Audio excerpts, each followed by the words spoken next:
কিছু মানুষ আছে যারা আসলে সে যত উপর দিকে ঘুরতে চাইবো কাজ করতে চাইবো তত পিছ থেকে টানিয়ে ধরবো। আসলে সবাই সাধু না, তা সবাই সাধু সাজে কেউ। সাকিব ভাইয়ের কারণে ফাহিম স্যারকে চিনে, কিন্তু ফাহিম স্যার আসলে সে প্রতিদান কী দিচ্ছে। আমরা আসলে সবসময় চাই ক্রিকেটের উন্নয়ন হোক, ক্রিকেট বাংলাদেশে অনেক ভালো খেলুক।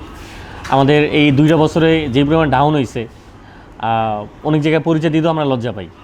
তাই সেদিকটা বলবো যে দিন শেষে চাই বাংলাদেশি ক্রিকেট আসলে উন্নয়ন হোক, মানে আগের ধারায় ফিরে যাক। সবচেয়ে চ্যালেঞ্জ তো থাকবোই, চ্যালেঞ্জ থাকবো। আর সবচেয়ে বড় সমস্যা হচ্ছে যে আপনার মানে কিছু মানুষ আছে যারা আসলে সে যত উপর দিকে ঘুরতে চাইবো কাজ করতে চাইবো তত পিছ থেকে টানিয়ে ধরবো। তো এটা হচ্ছে সবচেয়ে বড় চ্যালেঞ্জ। আর আরেকটা কথা বলবো যে মানে আমাদের এই ওয়ার্ল্ড কাপে দেখেন যে ওয়ার্ল্ড কাপে আমাদেরকে আইসিসির 16টা ভোট, সেই 16টা ভোটের ভিতরে মাত্র একটা ভোট আমরা পাইলাম, একটা ভোট পাইলাম আমরা। তা বিদেশে যে ক্রিকেট বোর্ড আছে তাদের সাথে বাংলাদেশের কতটা দূরত্ব, মানে এটাতেই বোঝা যেতেছে। তা এই বোর্ডে যারা ছিল মানে ভালো আছে খারাপ আছে, তবে সবচেয়ে খারাপ আমার কাছে এটাই লাগছে যে মানে জিম্বাবুর মতো টিম যাদেরকে খারাপ সময় আমরা যাদের পাশে ছিলাম তারাও আমাদেরকে তারাই দিছে, তারাও ভোটটা দেয় নাই। তার মানে কতটা খারাপ সম্পর্ক ছিল বোর্ডের সাথে। আপনার বাংলাদেশের আইসিসি ইভেন্টের যে খেলাগুলো, সেই খেলাগুলো ছাড়াও এই যে বোর্ডের সাথে যে বোর্ডের কথা হয় আমাদের সাথে আসো খেলি, এটা যদি না থাকে কীভাবে মানে আগাইবে বাংলাদেশ ক্রিকেট। তা সেই দিক দিয়ে যদি চিন্তা করেন যে তামিম ভাইয়ের কথা, এই যেমন একটা এক্সাম্পল দেখাই যে এই বিপিএলে ডিজে ব্রাভো থেকে শুরু করে প্লাট আসতে চাইতো না, সাকিব ভাইয়ের একটা ফোনে কিন্তু ওরা বিপিএল খেলে গেছে।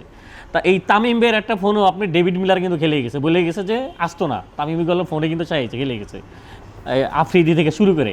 তা এই যে মানে তার যেটা মানে ইন্টারন্যাশনাল যে ভোট খেলোয়াড়দের একটা মর্যাদা, তাকে চিনে জানে, আমি বলবো যে এই দিক দিয়ে সে অনেক আগায় থাকবো, অনেক হেল্প পাইবো অন্য অন্য ক্রিকেট বোর্ড থেকে শুরু করে খেলোয়াড়দের কাছ থেকে হেল্প পাইবো তিনি। তা এদিক দিয়ে তাকে আমি আগায় রাখবো। ভুল ভাই ভুল, আমি একটা জিনিস বলি, আসলে সবাই আসলেই সাধু না, অনেকে বলে সাধু, আসলে সবাই সাধু না, তা সবাই সাধু সাজে কেউ। একটা জিনিস হচ্ছে যে এই আশরাফুল ভাইয়ের কথা ধরেন আপনি, আশরাফুল ভাইয়ের যে ঢাকার যে কাউন্সিলর ছিলেন তিনি, আশরাফুল ভাই, তার সাথে অন্যায় করেছে না বুলবুল ভাই? আশরাফুল ভাইয়ের কাউন্সিলর বাদ দিয়ে সে বুলবুল ভাই কাউন্সিলর হলো, তারপরে সেখানে যে ভোট পেছনে নিল, এটা আশরাফুল ভাই বলতে একটা অন্যায় হয়েছে। তা মানে সবাই অপরাধ ভুল খারাপ থাকে, কিন্তু এই জিনিসটা আমি বলবো আশরাফুলের সাথে খুবই খারাপ হয়েছে। তা বুলবুল ভাইয়ের ভালো কাজও ছিল খারাপও ছিল, এটাই আসলে মিলে। আর বুলবুল ভাই খুব সুন্দর কথা বলতে পারে, খুব সব কিছু ভালো প্রেজেন্ট করতে পারে, এটা হচ্ছে বুলবুল ভাই সবচেয়ে একটা ভালো গুণ।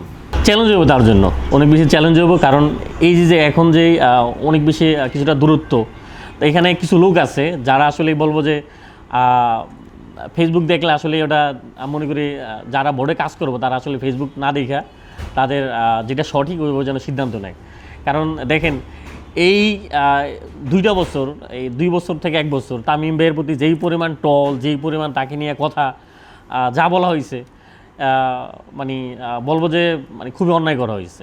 কারণ সে বোর্ড প্রেসিডেন্ট হয়েছে ভালো, তিনি আসলে একজন খেলোয়াড়, এই বুলবুল ভাই ছিল, তারাও হয়েছে।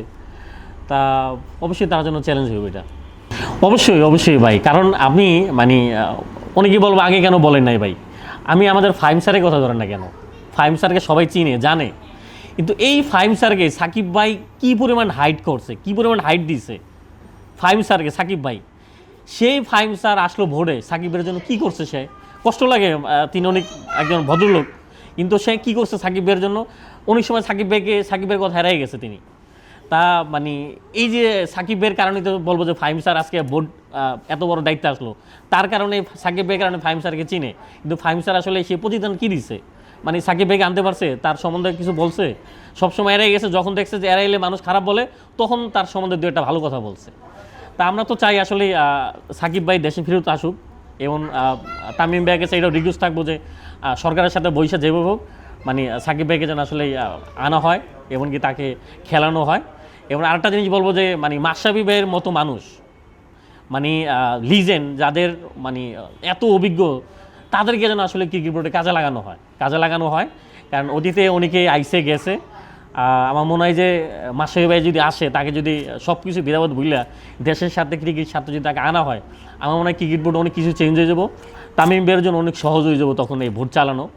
তা আমি মনে করি যে মাশরাফি ভাইকে অবশ্যই দরকার, আর সেই সাথে সাকিব ভাইকে যদি আনতে পারে, আর পঞ্চপাণ্ডব যারা তাদেরকে আসলে ছাড়া এই দেশের ক্রিকেট আসলে কখনোই আগানো সম্ভব না। এই যে তামিম ভাইকে নিয়ে এত আলোচনা, এত সমালোচনা মানে করার কারণে কিন্তু দেখেন কিছু যারা ফেসবুক থেকে শুরু করে তাদের ভিউ হইতেছে, এমনিতে এখন ভিউ কম, তা তাদের ছবিও ভালো ভাইরাল হইতেছে।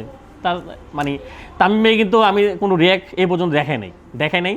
আমি মনে করি এই জিনিসগুলো তামিম ভাই মানে ক্রিকেট বোর্ডের যে কাজগুলো আছে মানে সেই কাজের মাধ্যমে আসলে তিনি এই উত্তরগুলো দিব। আর আমি চাইবো যে তিনি অনেক ভালো কাজ করবেন এবং অতীতে যত বাংলাদেশের মানে যাই হয়েছে বাংলাদেশ ক্রিকেটটা যেন অনেক দূরে যেতে পারে এবং আমাদের যেটা প্রত্যাশা সেরকম চাওয়া। আর অবশ্যই এই 3 মাসে তো আর এত কিছু সম্ভব না। তিনি যদি নির্বাচিত হয়ে আসতে পারে, যদি ইলেকশন করে, তো সেটা আমার জন্য মনে হয় তার জন্য আরও সহজ হয়ে যাবে ভালো কিছু করার জন্য।